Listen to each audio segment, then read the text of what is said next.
হরে কৃষ্ণ। রাধে রাধে বন্ধুরা, আজকে তোমাদেরকে বলবো পাপমোচনী একাদশীর কথা। চৈত্র মাসের কৃষ্ণপক্ষ তিথিতে এই পাপমোচনী একাদশী হয়।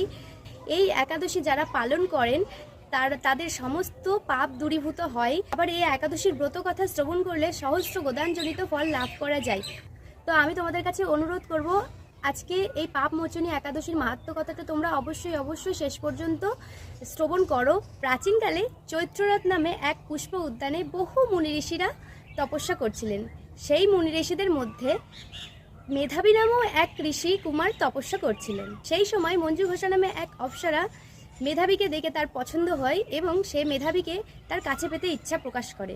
কিন্তু ঋষিদের অভিশাপের ভয়ে সে দূরেই অবস্থান করতে লাগলো এবং কালক্রমে মেধাবীর সাথে মঞ্জু ঘোষার দেখা হয়ে গেল এবং দুজনকে দেখার পর দুজনের প্রতি এতটাই আকৃষ্ট হয়ে পড়ল যে মেধাবী সমস্ত যাগযজ্ঞ ব্রত ধ্যান তপস্যা এবং নিজের ঈশ্বরকে ভুলে গিয়ে মঞ্জু ঘোষার সাথে সংসার পাততে লাগলেন এবং সে মঞ্জু ঘোষার সাথে দীর্ঘ সময় পর্যন্ত বসবাস করতে লাগলো।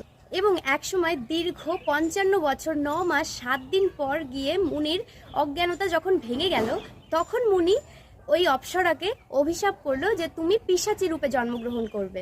তখন ওই অপ্সরা মাথা নিচু করে আপাদমস্তকে জিজ্ঞাসা করলে, মুনিবর, এই পাপ থেকে আমি কিভাবে নিজেকে মুক্ত করব?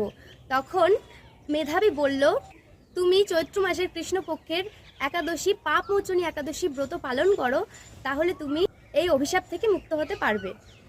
অপরদিকে মেধাবী তার পিতার আশ্রমে ফিরে গেলেন।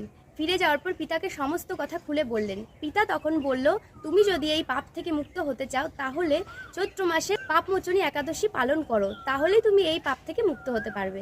অতঃপর দুজনেই এই একাদশী পালন করে অপ্সরা স্বর্গে তার পুনরায় রূপ পেয়ে স্বর্গে ফিরে গেলেন এবং মেধাবী নামক মুনি ঋষি তার পাপ থেকে মুক্তি লাভ করলেন। তো তোমরা এতক্ষণ ধরে এই একাদশী মাহাত্ম্য কথা শ্রবণ করলে। তোমাদের প্রত্যেকের উদ্দেশ্যে একটাই কথা বলবো, সবাই এই পাপমোচনী একাদশী ব্রত পালন করো এবং তোমাদের করা পাপ থেকে তোমরা মুক্তি লাভ করো। হরে কৃষ্ণ। রাধে রাধে।